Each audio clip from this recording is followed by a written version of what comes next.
Vamos fazer uma preparação para nossa meditação dessa noite. E por hoje ser 1º de maio e dia do trabalho, eu vou ler uma questão aqui importante.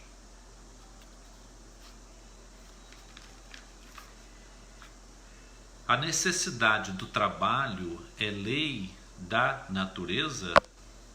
O trabalho é lei da natureza, por isso mesmo que constitui uma necessidade, e a civilização constrange o homem a trabalhar mais porque ele aumenta as necessidades e os prazeres. Por trabalho só se devem entender as ocupações materiais? Não. O espírito trabalha assim como o corpo. Toda ocupação útil é trabalho. Por que o trabalho se impõe ao homem? Por ser uma consequência da sua natureza corpórea. É expiação e, ao mesmo tempo, meio de aperfeiçoamento de sua inteligência. Sem o trabalho, o homem permaneceria sempre na infância, quanto à inteligência. Por isso é que seu alimento, sua segurança, seu bem-estar dependem do seu trabalho e de sua atividade. Ao extremamente fraco de corpo, outorgou Deus a inteligência em compensação, mas é sempre um trabalho. Vamos então fazer nossa oração. Agradecemos, Senhor, porque nos concedes estes instantes tão breves de meditação, quando temos às vezes semanas inteiras preocupados com tantas coisas, como tu disseste a Marta: Marta, estais preocupadas com tantas coisas. E mesmo que estejamos, a maioria de nós, reclusos, protegidos, que é mais confortável pensar que estamos protegidos do que reclusos, mesmo assim, ainda o nosso pensamento divaga e não nos consideramos aptos totalmente para entender e buscar a Tua palavra. Buscamos então, Senhor, nesse momento, a Tua iluminação para o entendimento da Tua mensagem desta noite. Assim seja. Bom, Jesus, certa feita, ele disse que ele trabalhava junto com o Pai sem interrupção, Nós muitas vezes não entendemos o que significa alguém trabalhar sem parar, E no Evangelho de João,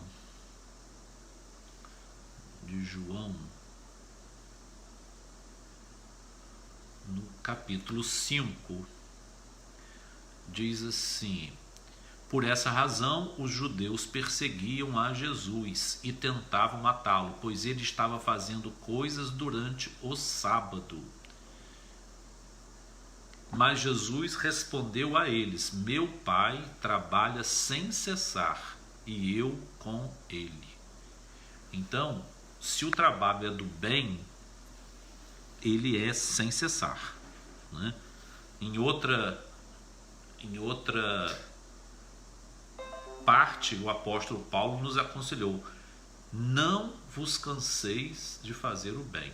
Então não existe como nós vivermos uma vida de ócio, porque o ócio não é aconselhável nem para o nosso corpo. Se nós ficamos ociosos, nós começamos a prejudicar o funcionamento de várias estruturas físicas, biológicas, psicológicas e espirituais, porque tudo é circulação, tudo é fluxo, tudo é tornar-se, tudo se transforma num quimismo físico, mental e espiritual, em todos as instâncias. Então, através dessa função, desse trabalhar, desse buscar a oportunidade de sermos úteis, companheiros, servirmos ao próximo, isso é um contexto da maior relevância da nossa vida. E eu pensei aqui em fazer uma homenagem ao nosso... Deixa eu só fazer ao nosso querido José, pai de Jesus,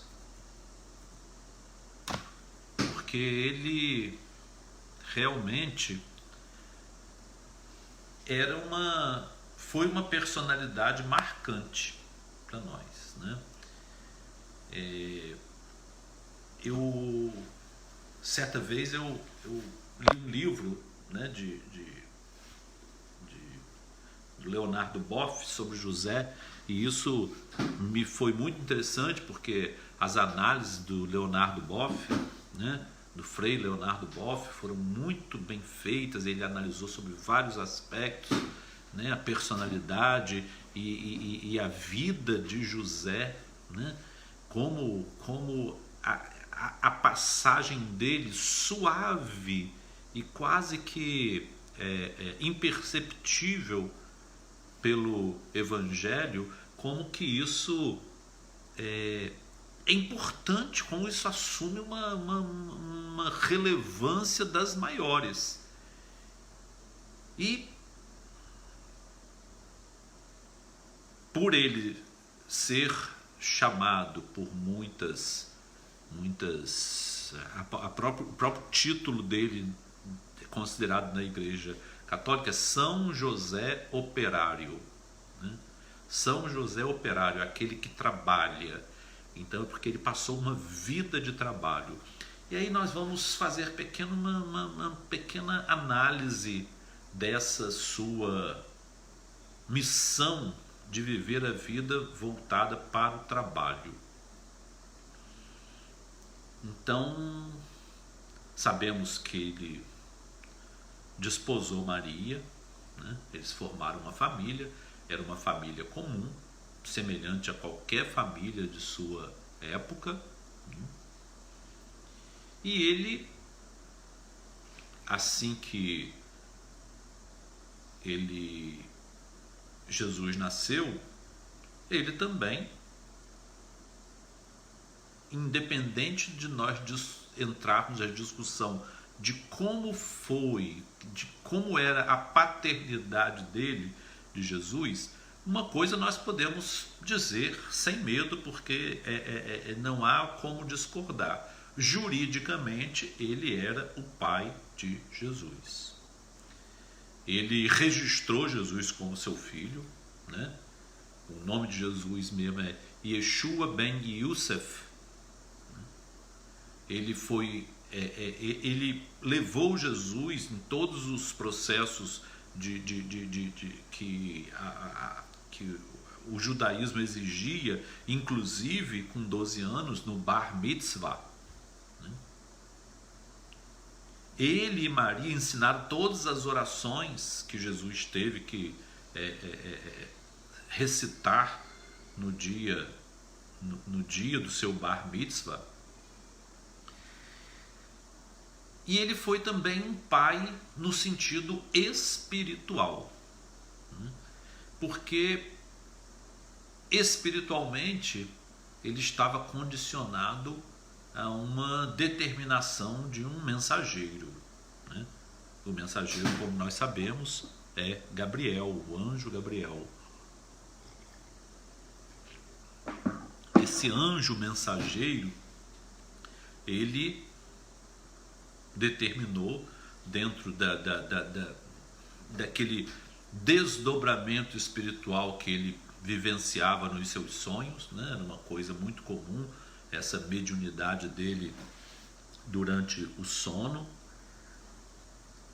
e ele pôde despertar consciente de que havia sido uma revelação espiritual e que ele deveria então aceitar uma gestação de Maria, mesmo que, ainda que ele não tivesse tido nenhum contato físico com ela. Então, nesse contexto, ele assumindo a paternidade, ele foi pai jurídico e foi pai espiritual. Do ponto de vista legal também, ele foi considerado um pai davídico, porque a Gênesis, né, o nome Ben Yosef é a Gênesis. Então a Gênesis ele transferiu, independente se houve partícula genética de DNA ou não. Isso não é interessante para nós discutir. Se houve partícula ou não houve partícula. Mesmo porque a ciência está se transformando numa velocidade tão grande que não é da nossa competência discutir se existem partículas ou subpartículas atômicas que foram transferidas de um para o outro, algumas das quais podem nem ser consideradas partículas, constantemente partículas. Então isso aí não é interessante para a gente pensar só nessa parte física, nós estamos pensando no contexto integral, né? Então ele transferiu o seu nome. Se ele transferiu a Gênesis, ele foi um pai também davídico, né? Dentro do conceito de como eles seguiam o processo dentro da religião judaica. Então, ele legalmente era pai, né?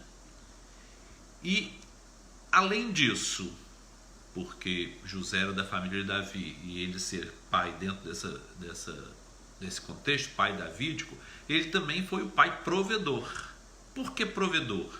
Porque o tempo inteiro ele foi responsável pela manutenção da família, inclusive no exílio, né? É uma coisa muito interessante porque a determinação de autoexílio, que foi um autoexílio, né? Nós sabemos que as pessoas podem ser expulsas de um país, né?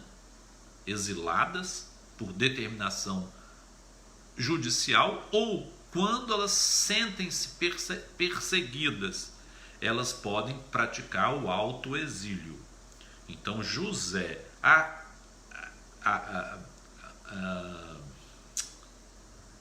informado por esse mensageiro celeste que o menino estava sendo perseguido, mesmo antes de nascer já estava sendo perseguido, ele juntou os seus pertences com sua esposa e se autoexilou num país vizinho que era o Egito. Nós temos que refletir, inclusive, as circunstâncias que podem ter sido geradas nesse período de exílio, que não sabemos exatamente quantos anos foram, mas foram alguns anos. As datas aí diferem porque historicamente e evangelicamente a data da morte de Herodes é diferente. Mas como nós não estamos aqui fazendo estudo historiográfico, estamos estudando só a personalidade e a importância da vida de José para Jesus, eu pensei nessa situação deles exilados num país estranho onde eles não dominavam a língua.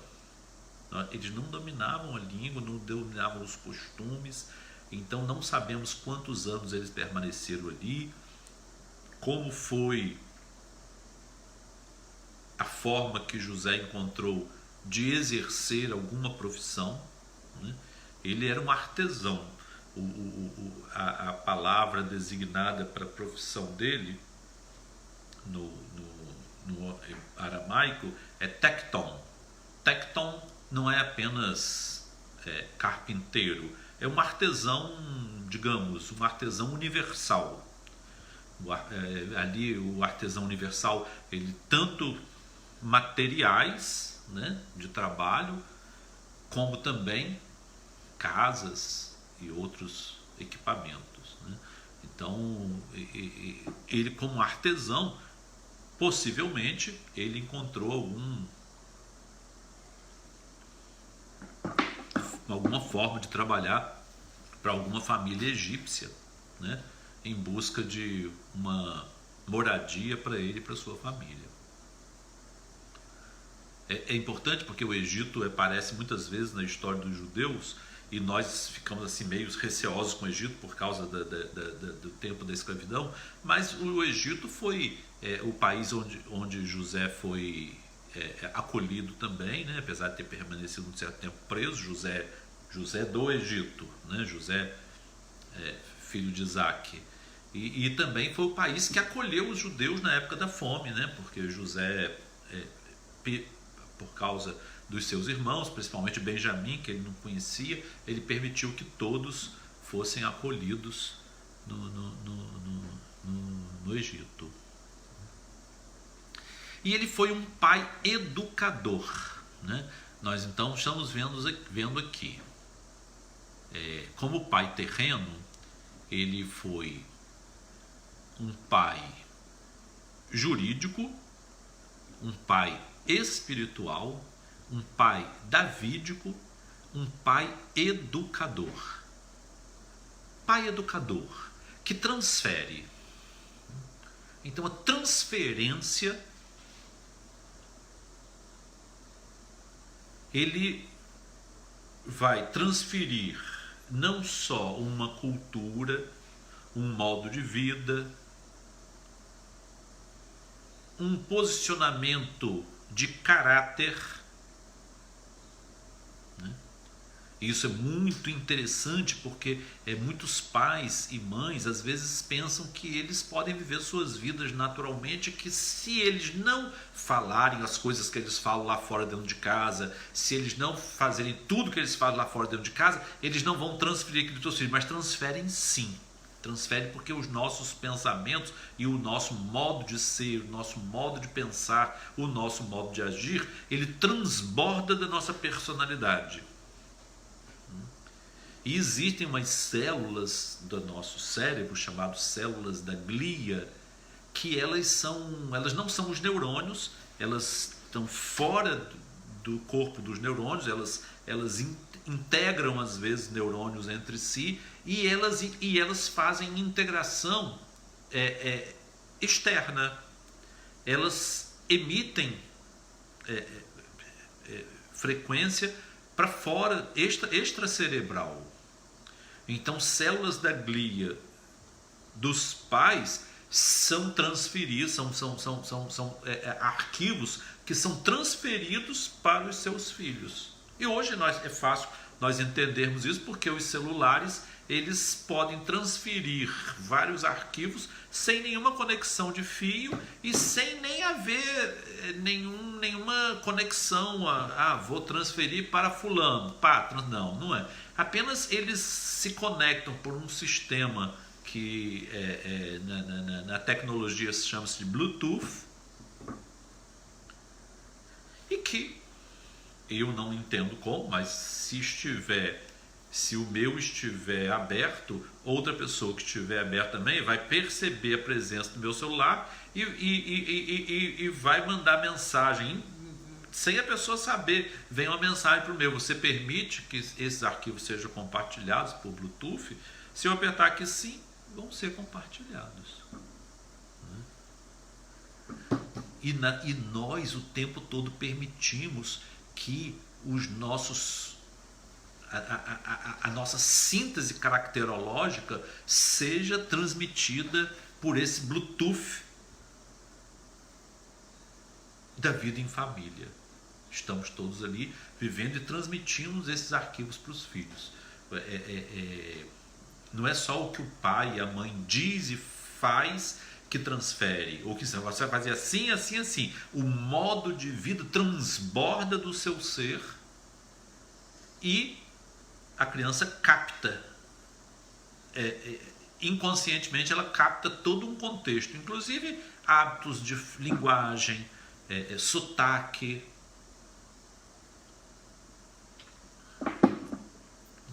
Então José foi esse pai educador. Ele educou no trabalho, educou no caráter, na humildade. Nós não sabemos que tipo de servo que ele foi no Egito, né?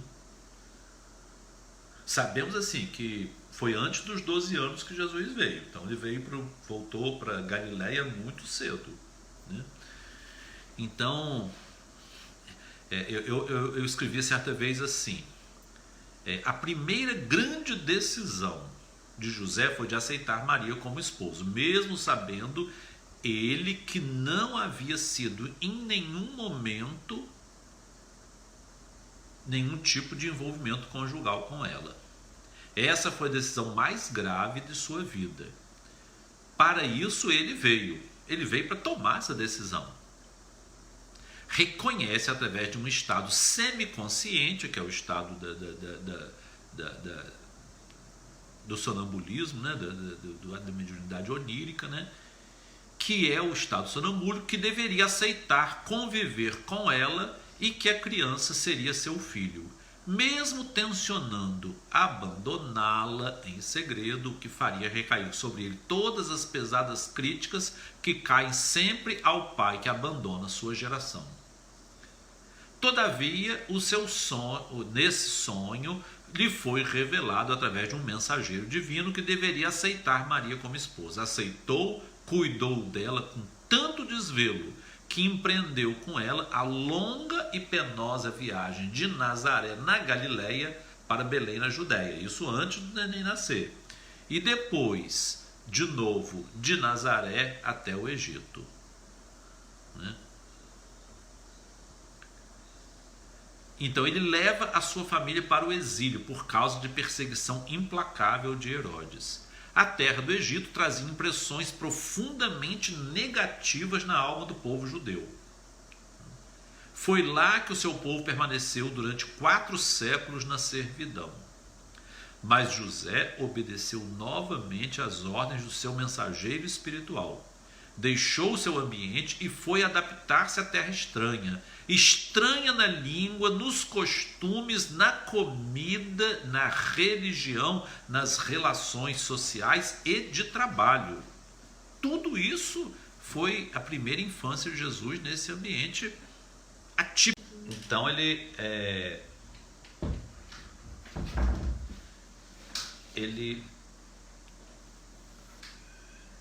vai para o Egito, né? Houve uma interrupção porque houve uma queda da internet aqui em casa, perdão, sabe?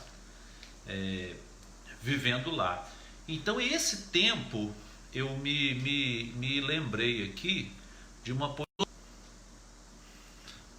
Vamos ver se eu consigo pelo 3G. Uma poesia de Gonçalves Dias que todo mundo conhece, que é a Canção do Exílio. Deixa eu mudar de novo para aparecer a foto de Chico. Minha terra tem palmeiras, onde canta o sabiá. As aves que aqui gorjeiam, não gorjeiam como lá. Nosso céu tem mais estrelas. Nossas várzeas têm mais flores. Nossos bosques têm mais vida. Nossa vida mais amores. Em cismar, sozinho à noite, mais prazer encontro eu lá. Minha terra tem palmeiras onde canta o sabiá. Minha terra tem primores que tais não encontro eu cá, em cismar sozinho à noite, mais prazer encontro eu lá. Minha terra tem palmeiras, onde canta o sabiá. Não permita, Deus, que eu morra, sem que eu volte para lá, sem que desfrute os primores que não encontro por cá, sem que ainda viste as palmeiras, onde canta o sabiá. Aí eu pensei assim, substituindo as palmeiras pelas oliveiras, né? O jardim das oliveiras, substituindo o sabiá pelo rouxinol da Galileia. É como se nós estivéssemos adaptando a canção do exílio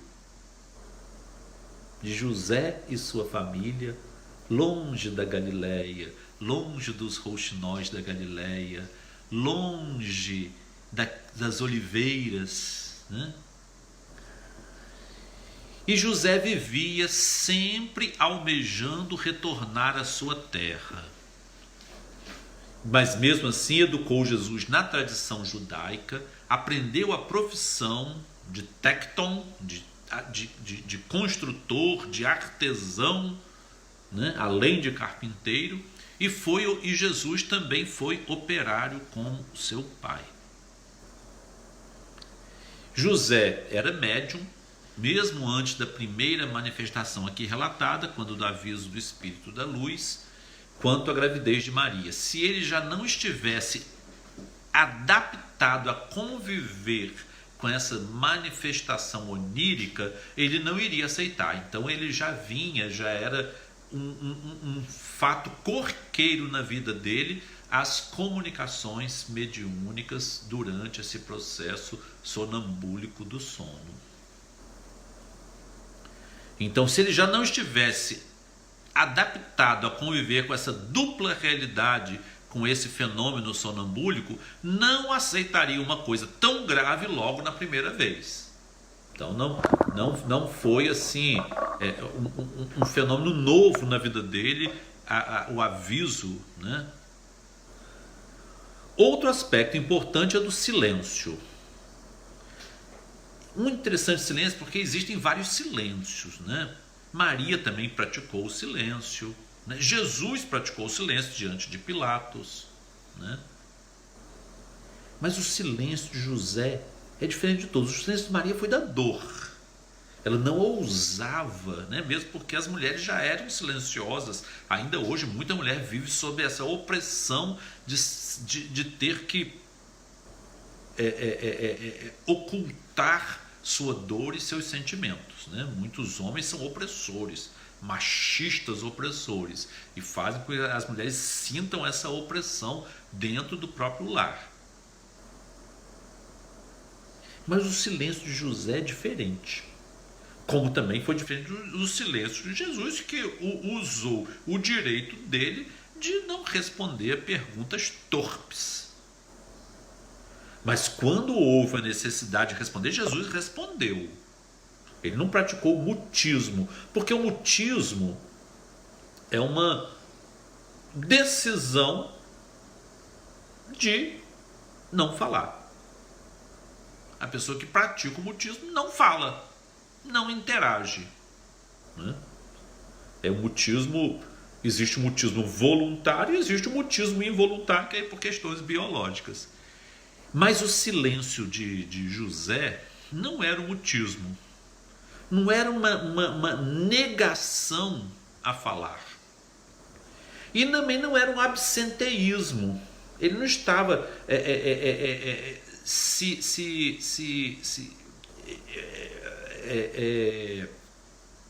evitando falar para não se comprometer. Ele não foi ele não foi seguidor de Pôncio Pilatos. Pôncio Pilatos que articulava as coisas para o seu próprio interesse. Ele não. Ele praticou o silêncio da pessoa que está trabalhando. Hoje nós temos muitos ambientes de trabalho em que os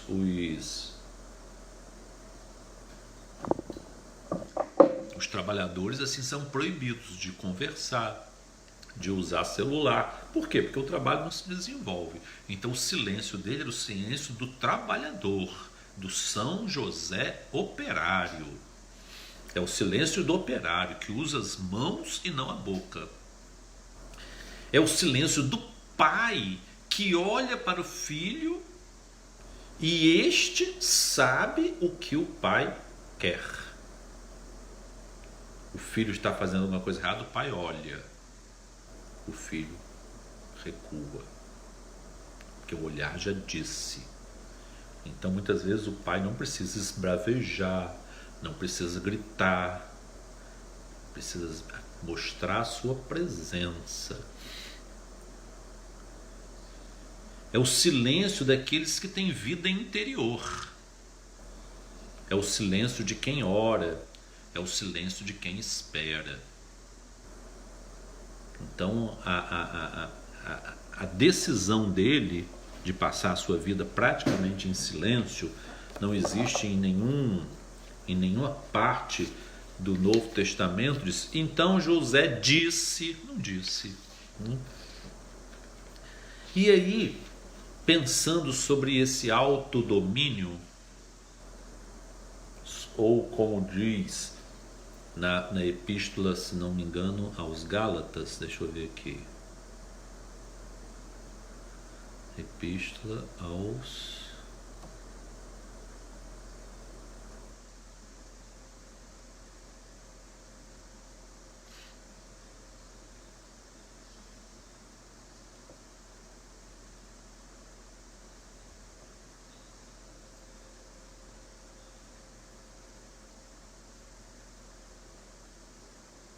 Epístola aos Gálatas 5. O fruto do Espírito, ele dá vários frutos. E no 9, domínio próprio. Domínio próprio é o domínio das paixões, né? Em outra ocasião nós podemos fazer o estudo das paixões, né? Concupiscíveis, irascíveis. Mas no livro Religião dos Espíritos, no capítulo Dominar e Falar,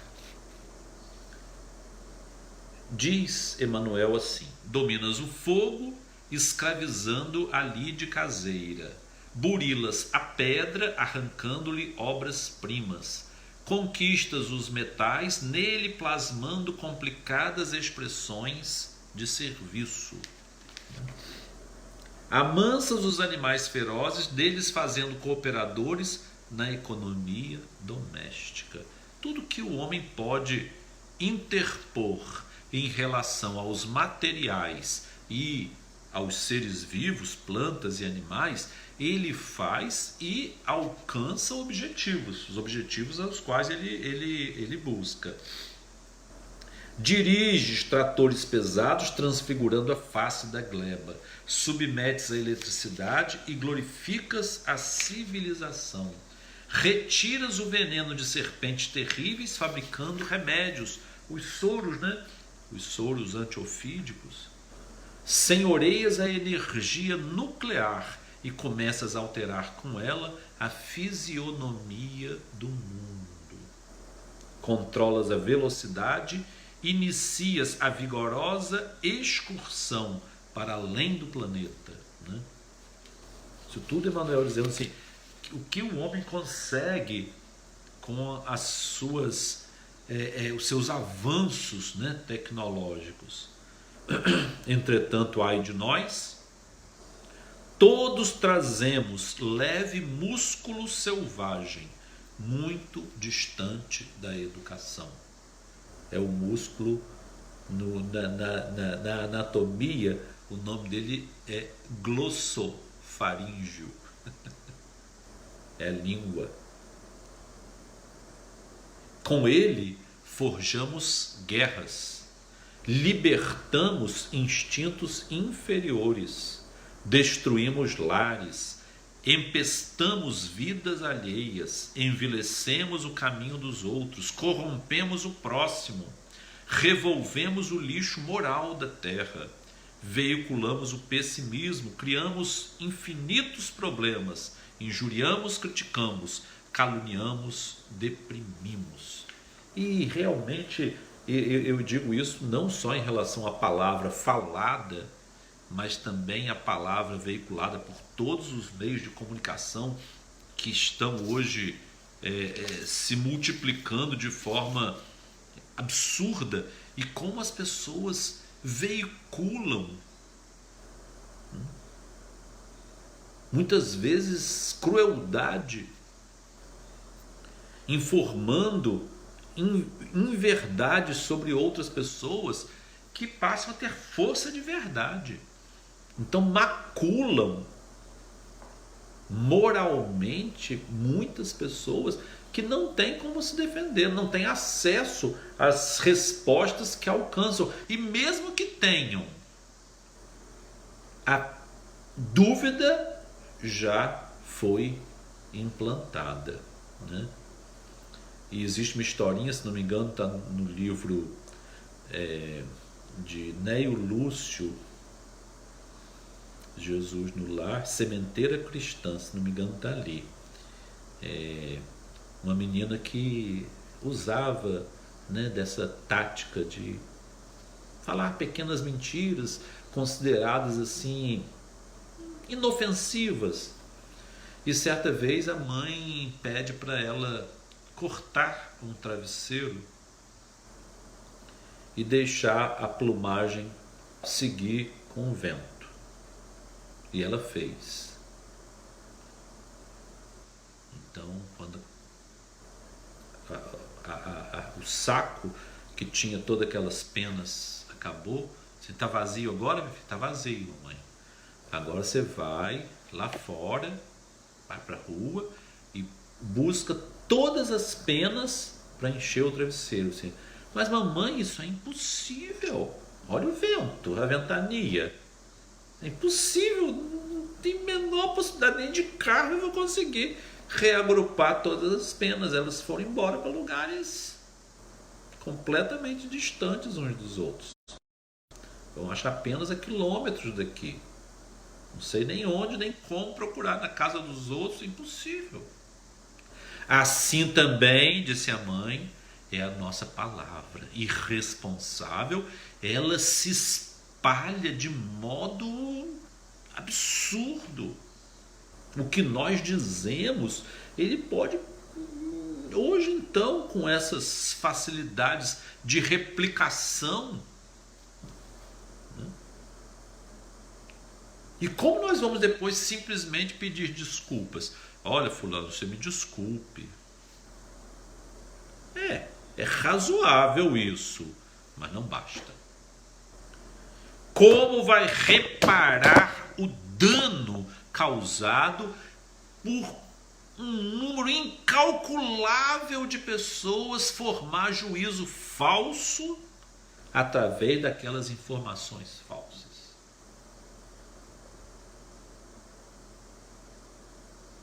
Como reparar o dano?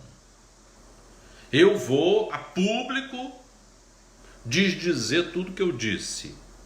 Não reparei. Reparar, em latim, é restitutio in integros. Então nós temos que restituir à pessoa tudo que ela tinha como antes.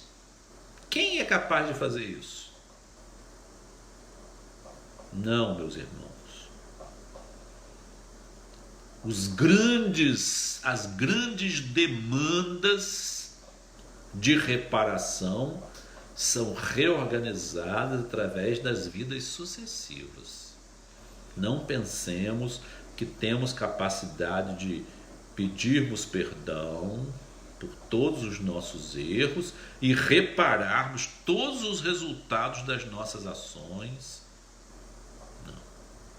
Todas as ações têm efeito multiplicador, são progressões geométricas, porque se eu ofendo alguém e esse alguém, depois da minha ofensa, ele aborrecido e transtornado e deprimido ou irritado, ele ofender ou fizer uma coisa pior com outra pessoa, isso está na minha conta.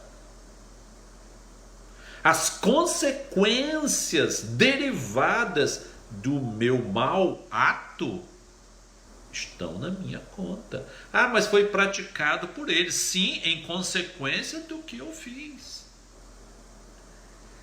Então, não pensemos que é sem nascer de novo.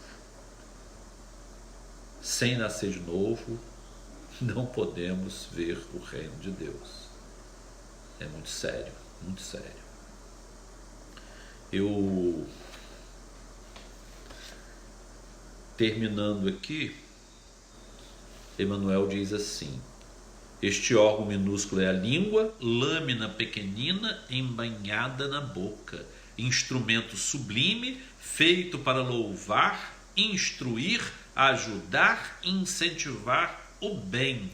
Quantas vezes nos valemos dela para censurar e vergastar, perturbar e ferir? Governemo-la. Olha aí, olha o domínio próprio, o autodomínio. Governemo-la, pois transformando-a em leme de paz e amor no barco de nossas vidas, e alicerçados nas lições do Evangelho, roguemos a Deus nos inspire sempre a dizer isso ou aquilo como o próprio Jesus desejaria ter dito. É isso. Eu pensei em fazer essa pequena homenagem a José, pai de Jesus, que, além de tudo isso, ele instituindo essa família, ele também é o pai da igreja doméstica. E nós, espíritas, nós estamos muito convencidos da necessidade de nós, cada um de nós, organizarmos em nossas casas cultos, igrejas de lar, do lar, onde nós nos reunimos familiarmente para tratarmos dos assuntos que são pertinentes, inclusive assuntos que podem ser assuntos de família, podem ser tratados no culto doméstico, na igreja doméstica, porque é uma hora útil, porque nós estamos sob oração, e aí não é razoável que se haja discussão com irritabilidade, mas com respeito. Vamos discutir com respeito, sem haver nenhum conflito grave nessa hora. É o respeito ao nosso Criador. Então, vamos agradecer a Deus esse reconhecimento do valor de José, pai de Jesus, José operário, José trabalhador, José protetor, José medianeiro da espiritualidade, José confiante, dotado de uma fé poderosíssima, de uma confiança na providência divina poderosíssima, de modo que ele pôde ter naquela família uma família de paz, uma família de união, dar a Jesus ensinamentos e uma profissão, transferiu para Jesus conhecimento profissional, e isso é da máxima importância. Louvemos este Espírito que para nós é de uma espiritualidade inalcançável e dotado desse poder, desse domínio próprio sobre a língua, sobre a palavra. Ele não falava em vão, não abria sua boca em vão.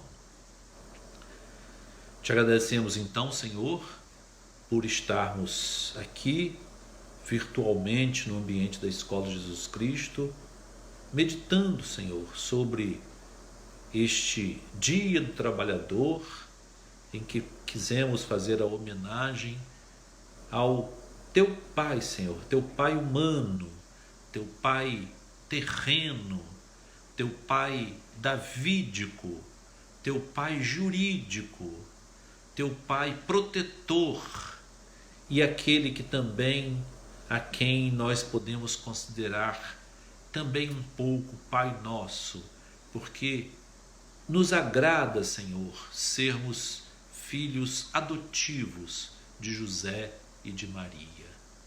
Fica conosco, Senhor. Te agradecemos e te louvamos o nome agora e sempre.